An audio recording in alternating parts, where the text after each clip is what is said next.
We have no idea what the long-term ecological consequences are.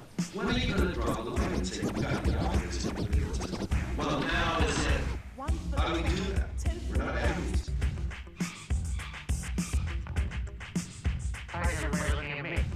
Because you're the only one who hasn't agreed to participate.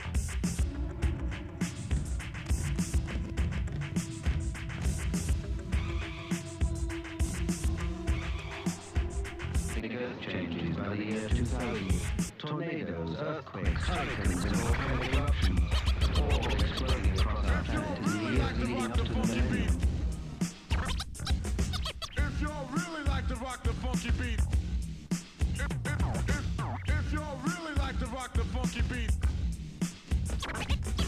if y'all really like to rock the funky beat.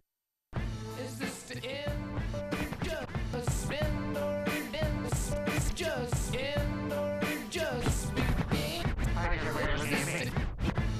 Is this the end or just begin? Global changes in the Earth's atmosphere. Big earth changes. So what's to blame? Global warming.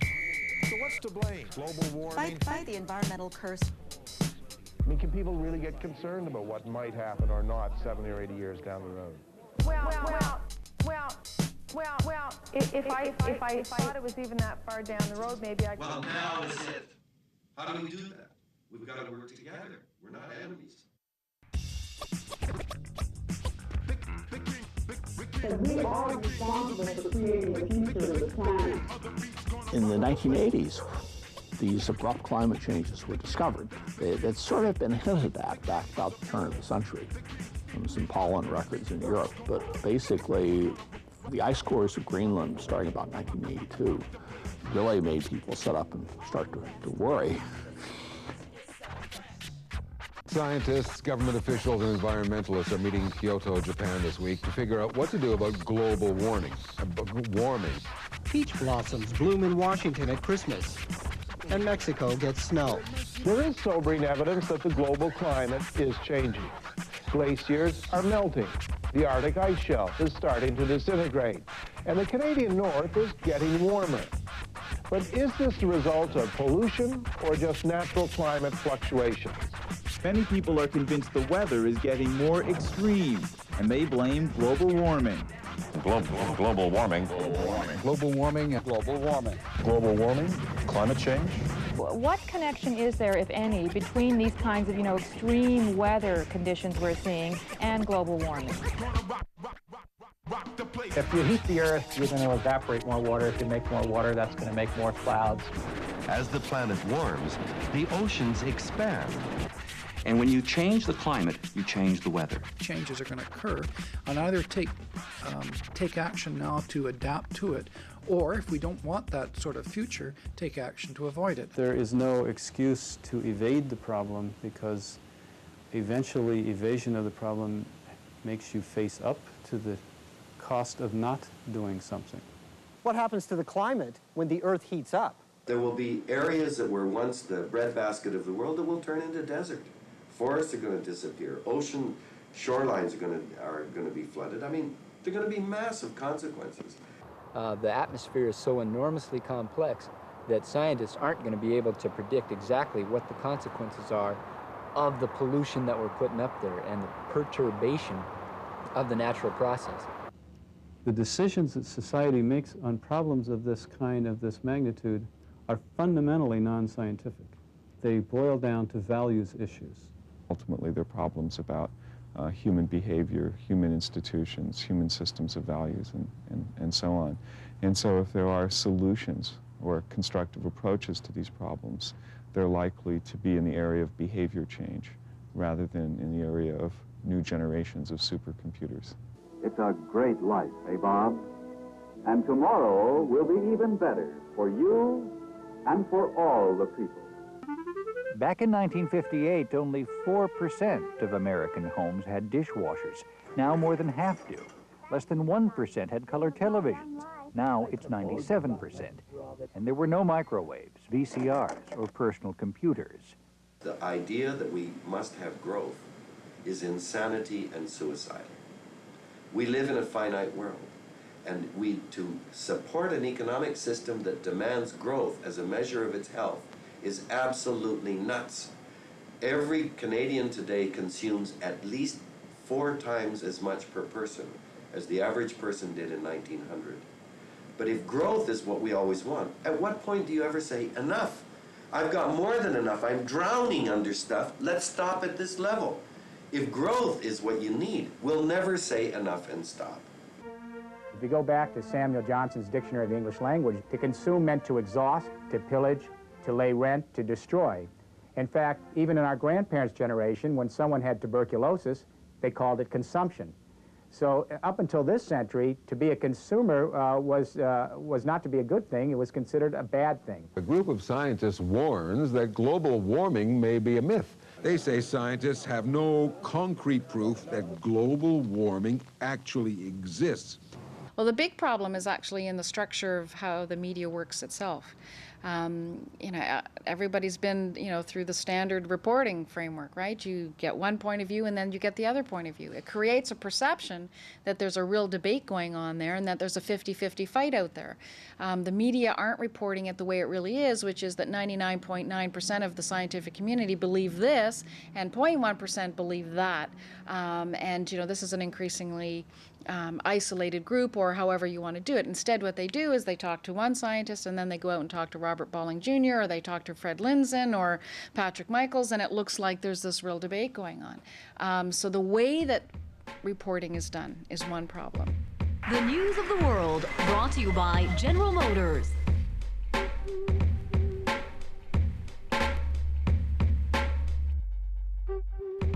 You know, I mean, to me, the lesson to draw from this is that human beings, for the first time in history, have the capacity to impact on the planet in the way that geological forces once did. Human numbers, human technology, and human consumptive demands are such that we are actually changing the biophysical features of the planet.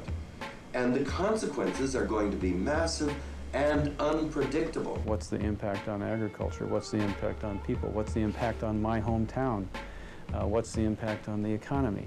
These are the questions that you as citizens, as policymakers, as congresspeople, whatever your station in society, this is an issue that you have to face. If we don't begin to think about these changes in lifestyle in advance and start planning for them, then what's going to happen is we're going to be wrenched into, I think, pretty dramatically changing our lifestyles. If not this year, if not in a decade, then certainly in 2 or 3 decades. This, for people who are interested in receiving from the government a weekly climate bulletin, this is available for free from the Climate Analysis Center, and they can keep up on some of what's going on around the world with weather and climate changes. These are very rapid transitions. They drop down within a decade, and they also warm up in about a decade. And sometimes they flicker back and forth between, sort of like an old fluorescent light bulb, flickering on and off, and there's just a whiplash of climate changes. There have been very abrupt shifts in the climate from fairly dramatic endpoints, from almost fully glacial to fully interglacial, and shifting on time scales that are human in scale, a few years, a few decades to even less than a decade. What are the mechanisms by which the climate system can reorganize itself on time scales of less than a decade?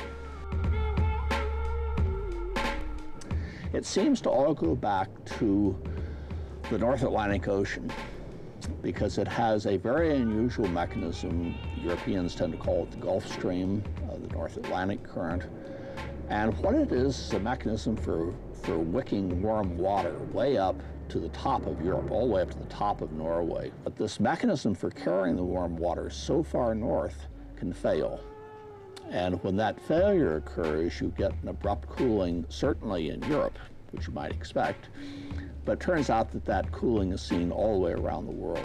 Climate change, being a global issue, is really a big test of human society. Can we make these sorts of decisions about what we want our future to be or not to be? There's never one cause for anything in medicine.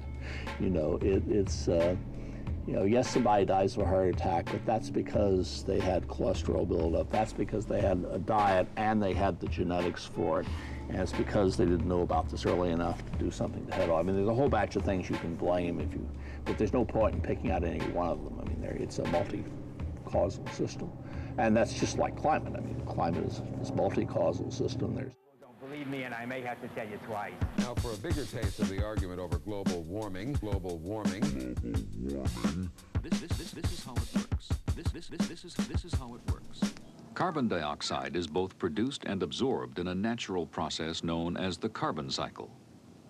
All animal life, including man, breathes in oxygen from the air and breathes out carbon dioxide. The atmosphere acts as a blanket, trapping some of the heat that would otherwise escape. What we know about what's happening in terms of the greenhouse effect is that carbon dioxide, methane, and a number of other minor gases are building up around the entire planet. Gases emitted by vehicles, power plants, and other industrial processes. The carbon forms CO2, carbon dioxide, the main greenhouse gas, and it keeps heat from escaping the Earth, just like a greenhouse does. The CO2 emitted into the atmosphere today still comes primarily from the industrialized world. 18 billion tons of CO2 are emitted into the atmosphere each year. Burning any fossil fuel, such as coal, oil, or natural gas, makes carbon dioxide. Carbon dioxide absorbs infrared radiation, and once that radiation is absorbed, it tends to heat up the air that it's absorbed in, but at the same time, that air being hot radiates infrared radiation back to Earth. And that's the greenhouse effect, is that extra radiation back to Earth makes Earth warmer than it would be if that absorber were not there. And so the greenhouse effect at that level is very, very simple. If we add more absorbers of infrared radiation, namely greenhouse gases, then the tendency for the planet is to warm up. If warming continued, the ice sheet could surge forward into the ocean over 100 years or so and flood coastal regions everywhere. Although there's no proof that any one of these drastic weather events is a direct result of global warming, scientists agree that we must brace ourselves for a period of climate extremes. But what we can say is that those changes are the sorts of things we might expect if we start changing the climate system very much. The consequences of global warming will be massive and as I say, unpredictable. But one of the things, for example, is that if temperatures indeed climb and we begin to get migration of plants and animals that are normally subtropical up into Canada, major issues will confront us in terms of health. You know, the simple health fact is that we'll have subtropical diseases up here. Our medical facilities aren't set up for that.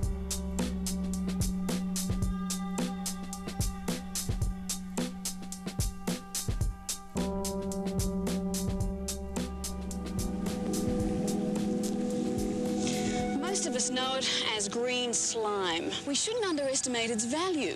It's responsible for approximately 90% of the oxygen supply of the planet. The miracle of photosynthesis.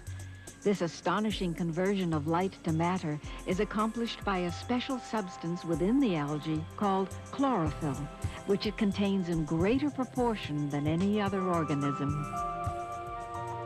It's interesting to see that a molecule of chlorophyll, so complicated in structure, is nearly identical to a molecule of hemoglobin, the substance in our bloodstream that enables us to use oxygen. The chlorophyll consumes carbon dioxide and releases oxygen. The hemoglobin uses oxygen and produces carbon dioxide. It is this give and take, this essential balance and harmony, which is the secret of successful life on our planet. Algae, that slimy green stuff that coats swimming pools and boat bottoms.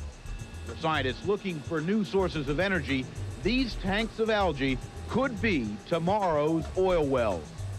Some simple science converts the algae's oil into biodiesel fuel. This is what the final product would look like. A similar process already is in use in Europe, producing biodiesel fuel from certain oil-rich plants to help power cars and trucks. This slimy goo could offer the cars and trucks of tomorrow an affordable and easily renewable source of fuel. Obviously, algae would have to be grown on a massive scale to make any of this worthwhile. the plans are hugely ambitious. Thousands of ponds covering 1.4 million acres of land would produce 7 barrels of fuel per acre per week, as much as 6% of the total United States oil supply. And not only may it help alleviate our dependence on fossil fuels, algae in these large-scale ponds will also be fighting the greenhouse effect.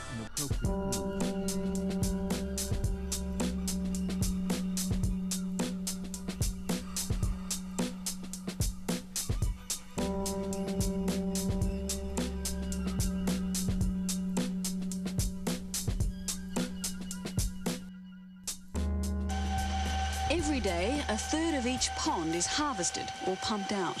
Yet by the following day, the pond is already replenished. That's how fast the algae is growing. A nearly limitless supply of biodiesel fuel from algae.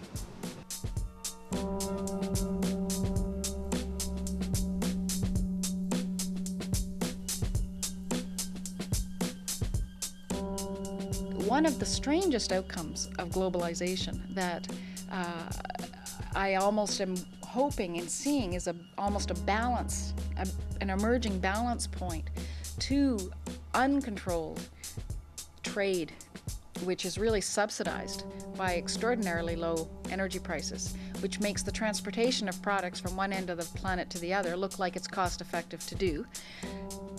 The balance point to that expansion of trade and in a subsidized trading system is a globalization and community connections and connections between people. The whole explosion of the internet, the whole explosion of information that is now being shared by regular people, not just industry. For example, the environment movement was able to share information with each other on what was going on at a political level in their governments instantaneously. We were completely linked, and that level of transparency, I believe, has changed the nature of the climate negotiations on more than one occasion. It's a very complex issue, the issue of climate change. It's very complex in terms of what they can do. There are some relatively simple things that they can do, but it comes down, frankly, to a real lifestyle issue. And I think that it necessitates the development of very strong development of strong technologies in the future, cleaner technologies, greener technologies. But it also involves, I think, a greater consciousness on the part of us all as to our part and the role that we play. I think at this time in human history, humanity has more or less totally removed themselves from nature. You know, it's like nature's the enemy. Whenever it rains, oh, what terrible weather. I mean, these are the blessings. You know, when the rain comes, this is what quenches the thirst of the mother. These are the purifiers, and one of the greatest blessings. Study circles are beginning to develop, newsletters, magazines, internet resources on the computer, and so on, and that is now beginning to create a culture of simplicity, a culture of ecological living. Never before have we seen an issue that is gaining such global acceptance as voluntary simplicity. They get rid of their stress and they say, you know, I like living like this a lot better. How did I live like that before?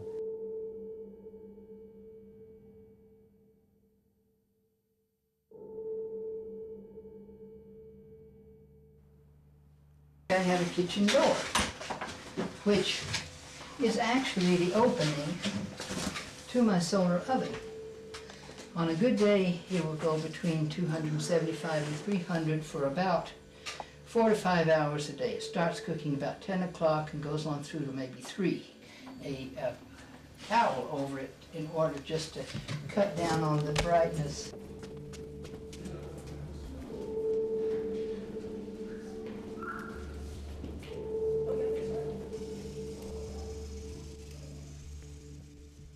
The fact is that it's a solar house, and therefore it is sustainable whether or not I have fuel. What we have is free fuel delivered here to our home every sunny day. You ought to do it. And one of the things that I want to evidence about an alternative lifestyle and all these alternative energies is that they're gracious. They're peaceful, They are certainly economical, but that's not as much the point as knowing that you're in harmony. This is a sunfrost. It's the smallest size that has a freezer. And I guess I dare do this. Let's just take a look at the capacity. It's a small freezer. It has very thick insulation, and it takes a minimum of electricity because, of course, on photovoltaics you can't run the more powerful motors. It has to be a very small motor. It's right up there on the top. The heat goes up. It doesn't come up through the ice chest part. And this again is thicker than usual, which makes it a small unit, totally adequate for me.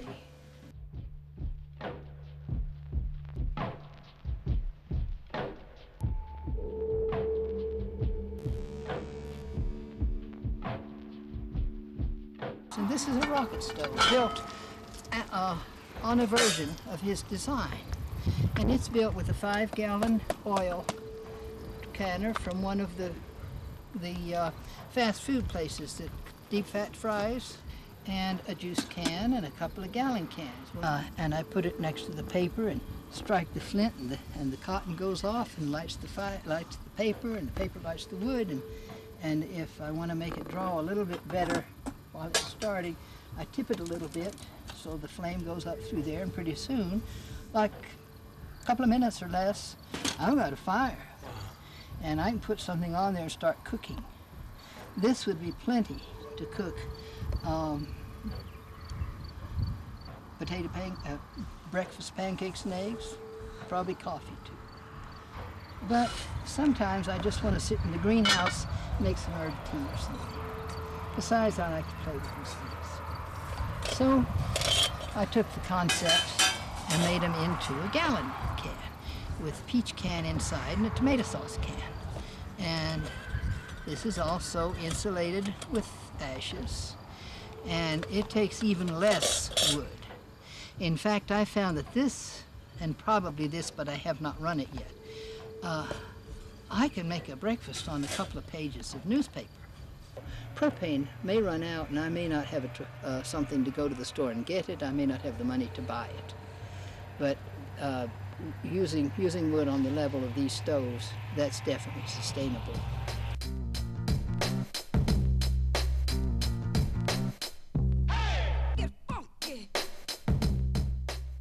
What's interesting is that when you look at the overall industrial efficiencies or overall industrial production, North America and Europe are about the same in terms of our energy output, in terms of our carbon dioxide output, in terms of our overall efficiencies.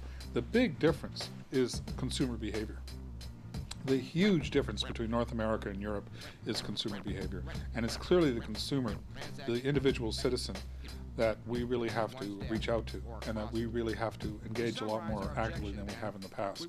And we do need to, I think, spend a lot more time looking at our value systems, the conscious and unconscious, and how it is that we're living in our country and how it is that we're behaving. Because what I see day to day is a very strong disconnect between concern for the environment, which is there, and behavior.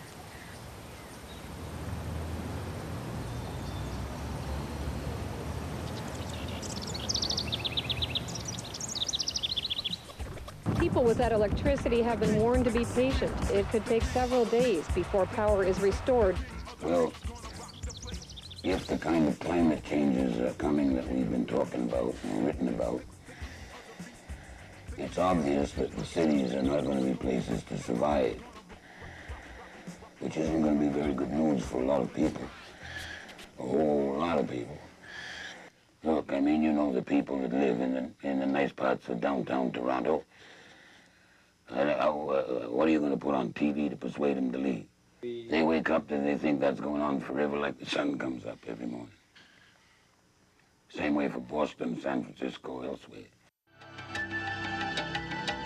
I think it's fundamentally clear that we're going to have to deal with the issue of the city as an ecological community, and that we really do need to focus on our existing resources, our existing investments in cities, and understand how to make them much more diverse, much richer, much more natural, and bring prosperity back into cities. The cities are more recoverable than we give them credit for. Virtually all the restoration projects we do, we are surprised at the level of recovery in the city. There are real opportunities now as rail corridors become open, as manufacturing corridors become available, to really put back greenways, open up stream corridors. The phenomenon of the 20th century has been the formation of cities. Now, right now, cities, I agree, are ecological black holes. They are absolutely destructive because what they do is they take from the whole world and they accumulate stuff and then they spew out poisons. But the solution is not to start saying, go back out into the country, for God's sake. People, first of all, they have no idea what to do out there anymore. We're going to start building some more? We're going to have another building boom and start building all kinds of things? Absolutely not. So we're seeing a growing voice at the municipal level calling for more autonomy, more legislative authority. And my view is that when you combine that with having less money, we're seeing a real building of a willingness to look at innovative responses. Hi, I'm Scott Sargent. Behind me is a sewage treatment plant. In a living machine, the waste of one biological community becomes the food of the next. The chain of linked ecosystems progressively consumes the toxins in the sewage until the water is 5 times cleaner than by conventional means. Wherever possible, machines with resilient living systems. It's possible, using ecological engineering, to create living machines that will generate the fuels we need in the future, that will transform our waste, to culture our foods, to regulate our climates, and which will integrate our buildings with the larger world. And really, at least in the United States, we're seeing a massive social breakdown. And part of that is because we're sprawling across the landscape. People are abandoning the cities and sprawling out, trying to get a protected little dwelling where their nuclear family can try and find happiness. But the bonds between people are being frayed by the scattering, and we no longer do things together. The basic things of life, we feel real isolated because everything we have to do, we have to do ourselves. And then on the other hand, we're working to increase local economic self-reliance so that rather than materials being shipped and trucked all over the planet, which consumes enormous amounts of energy, local communities take control of their economic destiny and decide that they're going to produce the things that they need as locally as possible so that it minimizes the transportation impacts on the planet. A city that captures its own energy and creates its own climate, provides its own mechanisms, its own treatment, and some of its own food production. The real news in ecological design is that problems can be disaggregated. One could take a block or a neighborhood in a city and literally say, we can redesign it as a living machine. All of the water will be reused. What we don't use will evapotranspirate and use for air conditioning or for the production of ecological cycles within it. So I think the real action is going to be in the redesign and the disaggregation of the city environment. And it's going to be really interesting to see how it evolves. Some cities are already moving towards this vision, but we can really look forward to the next steps because we have a whole new family of tools and technologies available to do the job. What it says at the very outset is that human beings are going to be partners with other life forms.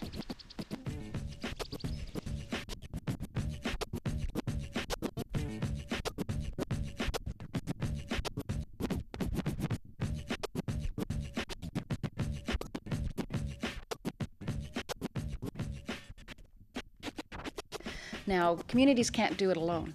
They can do a lot at the local level in terms of land use planning and so on, but they can't, for example, change the standards for vehicles. That would be a national government responsibility. The federal government has a responsibility to make cars more fuel efficient, to set standards so that every vehicle uses less fuel overall.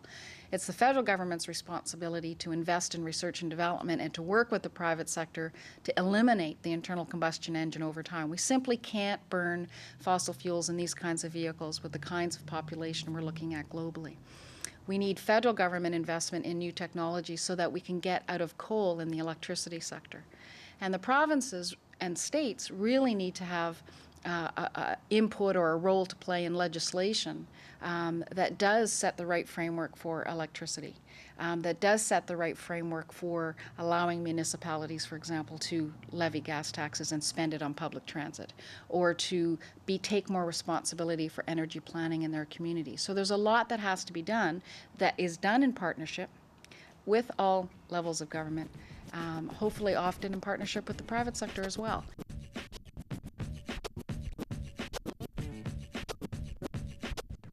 Hi, I'm Beth Artisana. I work for Ford Motor Company on the development of alternative fuel vehicles. And our goal in developing alternative fuel vehicles is to develop vehicles that people can use today that have a dramatic impact on the air quality. 3 of the alternative fuels, natural gas, you can get from waste. Methanol, you can generate from waste. And of course, ethanol is mostly generated from corn, but can be generated from other sources as well.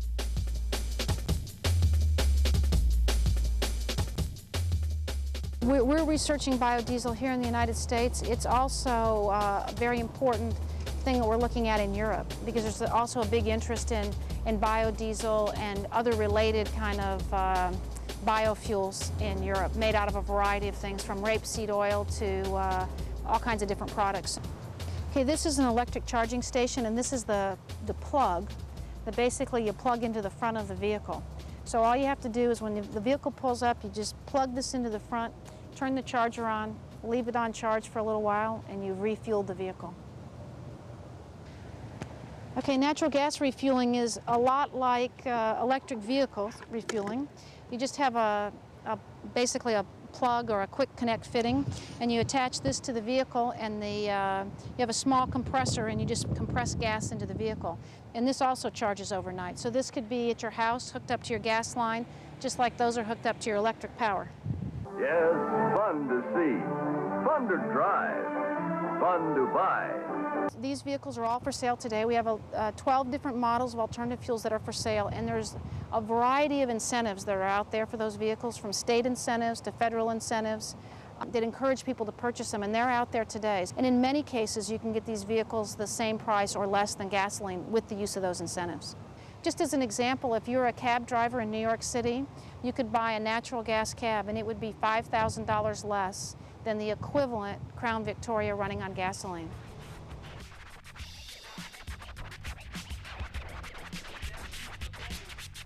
Climate change, even though it's a serious issue and a serious concern, doesn't deliver the kind of immediate benefit that you need to sustain interest. If you're asking someone to do something, they need to see an immediate return. So the beauty of investing in energy efficiency and investing in renewable energies and new technologies is there's an immediate job creation, money saving, and air quality benefit. So by emphasizing those benefits, we can get people committed to climate protection for the longer term, but it's through the focus on the immediate benefit.